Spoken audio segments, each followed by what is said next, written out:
Salut les amis et bienvenue dans cette nouvelle vidéo de suivi hebdo pour la formation Gagner en bourse simplement. On est sur la 36e semaine de l'année qui a démarré le lundi 6 septembre et qui s'est terminée le vendredi 10 septembre.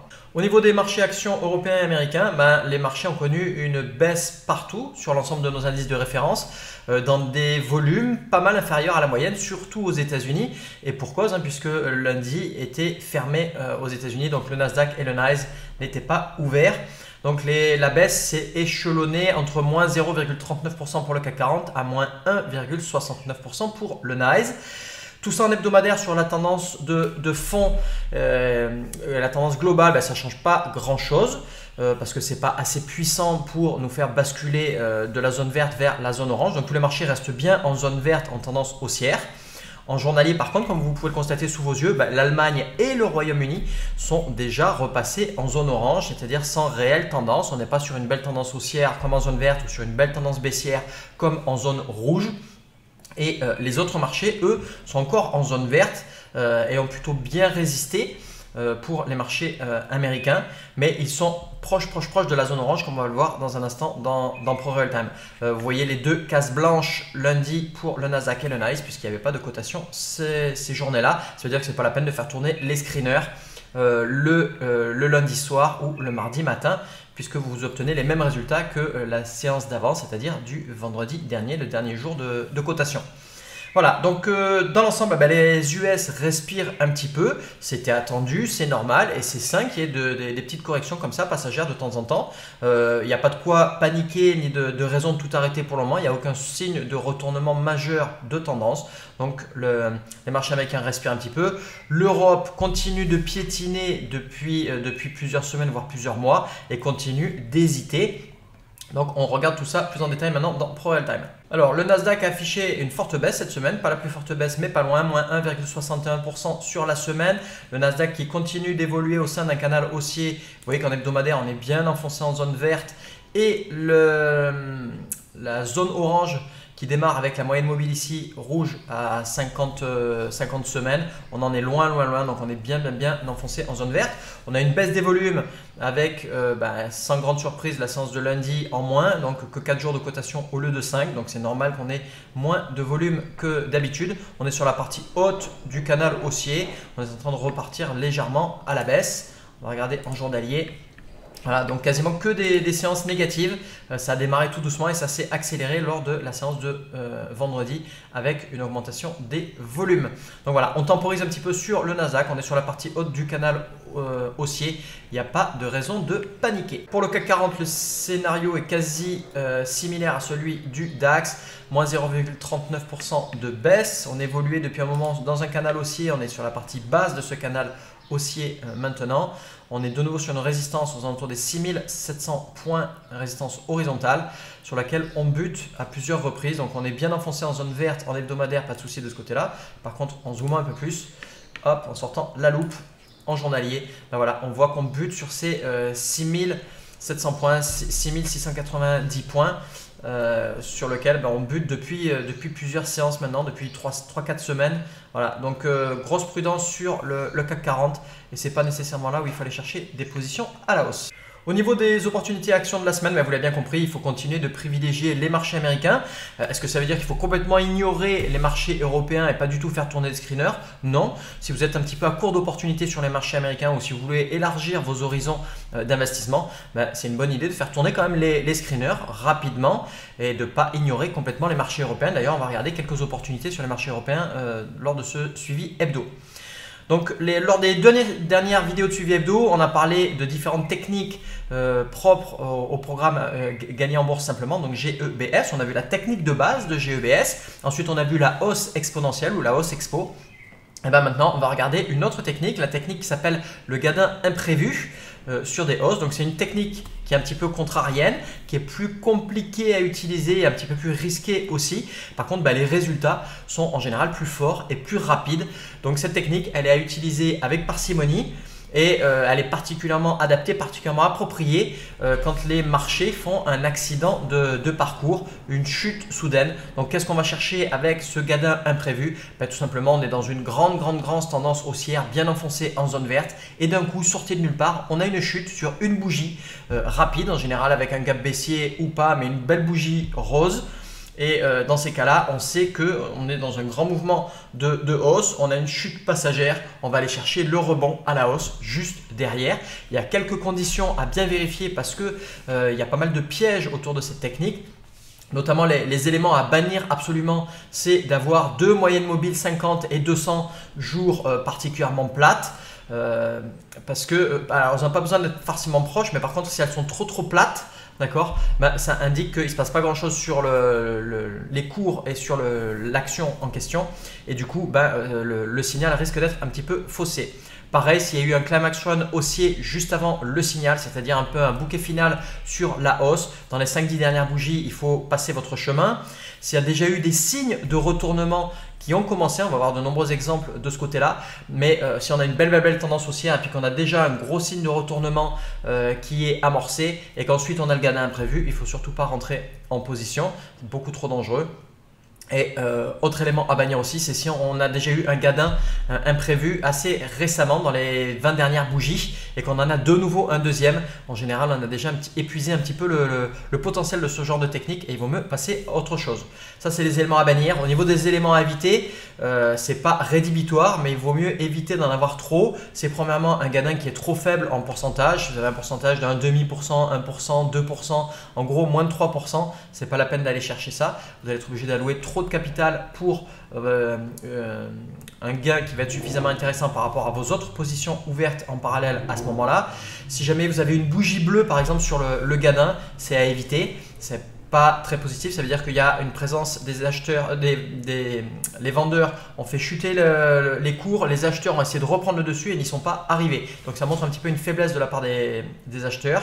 S'il y a une bougie rose, donc une forte chute avec une longue mèche basse sur le gadin aussi, c'est pareil, ça indique une faiblesse de la part des acheteurs. Et enfin, dernier élément à éviter, c'est si le signal de GEBS à la baisse s'est déclenché sur le gadin. Ça veut dire qu'on a un gadin qui est un petit peu trop chahuté et de nouveau, il vaut mieux passer votre chemin. Voilà, donc on va voir plusieurs opportunités classiques de la semaine et puis on va voir plusieurs exemples de gadins imprévus. Certains qui étaient corrects et qui sont bien mais sans éléments à éviter ou sans éléments à bannir et d'autres qui sont nettement moins bons avec des éléments à éviter ou des éléments à bannir. Ensuite, le titre Bolloré, donc BOL sur Euronext Paris avec un signal de hausse exponentielle aussi qui a été retourné lundi 6 septembre à la clôture des marchés. On a une configuration très similaire à ce qu'on vient de voir avec le titre ASML. Donc belle tendance haussière, bien enfoncée en zone verte. On retrouve bien notre jolie patrouille de France pour les moyennes mobiles bien élargie. On est même presque plus sur une hausse linéaire que vraiment une hausse exponentielle. Hop, on zoome un peu plus. Lors du signal, on vient casser les derniers plus hauts. Donc ça, c'est super. On a un potentiel qui est correct, même si sur le signal de la bougie, on n'a que 1,58 de hausse. Si on regarde des bougies précédentes où la hausse sur les dernières semaines, le titre est quand même capable de faire du 15% en l'espace de 1 mois et demi. Donc tout ça, c'est plutôt bon à prendre. On est sur le 7e signal, donc c'est un élément à éviter. On sait qu'on prend plus de risques, un petit peu plus de risques là-dessus. Dans l'ensemble, la prise de position elle reste néanmoins correcte. Il y a quand même très peu de risques. On n'est que sur le 6e ou 7e signal et on n'a aucun autre élément à éviter et certainement pas d'élément à bannir. Donc pour moi, une opportunité correcte avec peu de risques.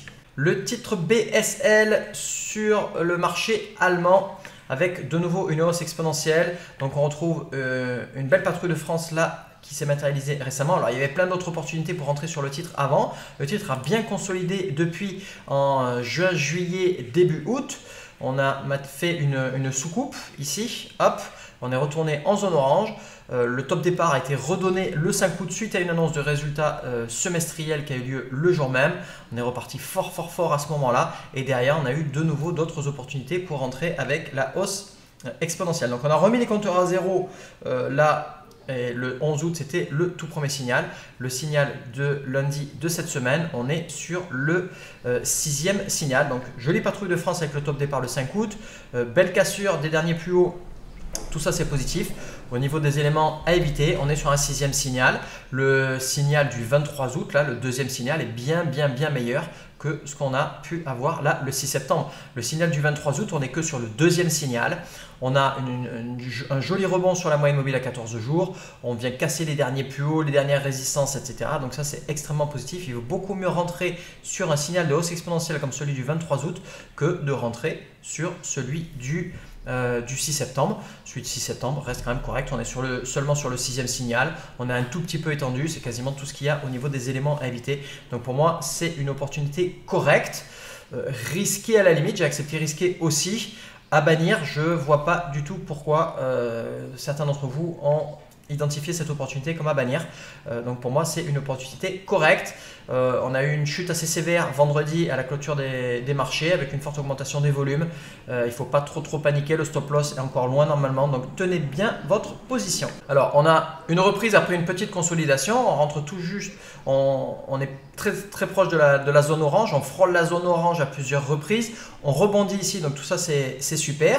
On casse bien une résistance oblique, donc ça c'est positif. Par contre, il faut bien faire attention que quand on casse des résistances obliques comme ça, on ne se fasse pas bloquer un peu plus loin par la partie gauche de cette résistance. Et donc on a cette mèche là du 10 août où on sait qu'on vient buter là-dessus à plusieurs reprises.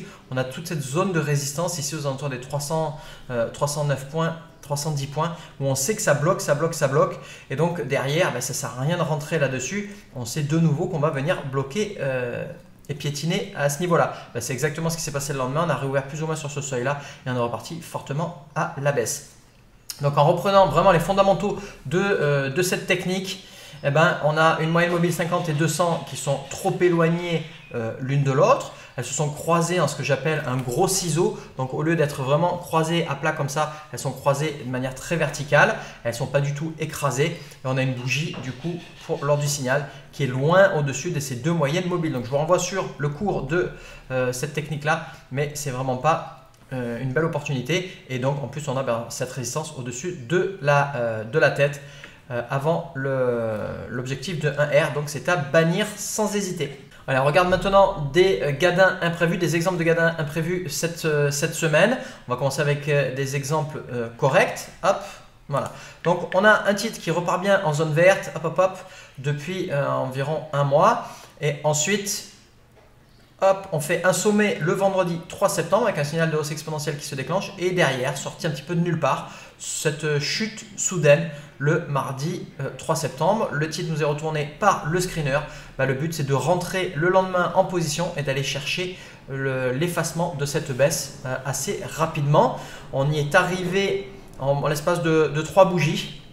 Même si on termine mal, en l'espace de 3 bougies, vous réfaciez les gains de 3%, 3,36%. Donc ça fait une hausse, grosso modo, en l'espace de 3-4 séances de à peu près autant. Donc 3% et demi en l'espace de 3 séances. Donc ça, c'est un comportement correct de gadin imprévu.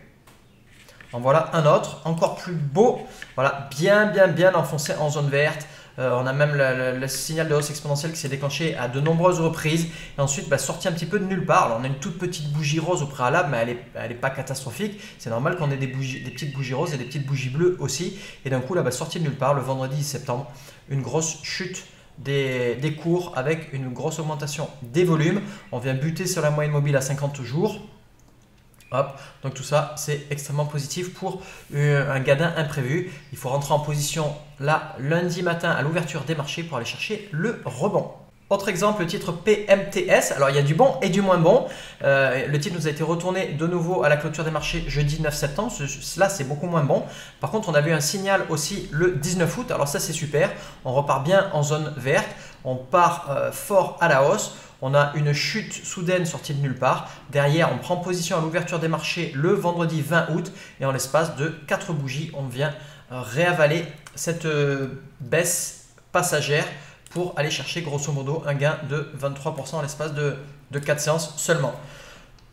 On a un deuxième signal qui arrive peu de temps après, le jeudi 9 septembre. On a une belle configuration aussi, mais je vous rappelle qu'il vaut beaucoup mieux passer votre chemin si on en est à 2 signaux de Gadin imprévus trop proches l'un de l'autre. Ça s'est plutôt bien comporté derrière, mais c'est beaucoup plus risqué. Donc très bien sur le signal du 19 août, beaucoup moins bien sur le signal du 9 septembre. On regarde maintenant des exemples de Gadin imprévus sur lesquels il ne faut pas rentrer en position parce que ou bien on a un élément à bannir ou plusieurs même, ou on a trop d'éléments à éviter.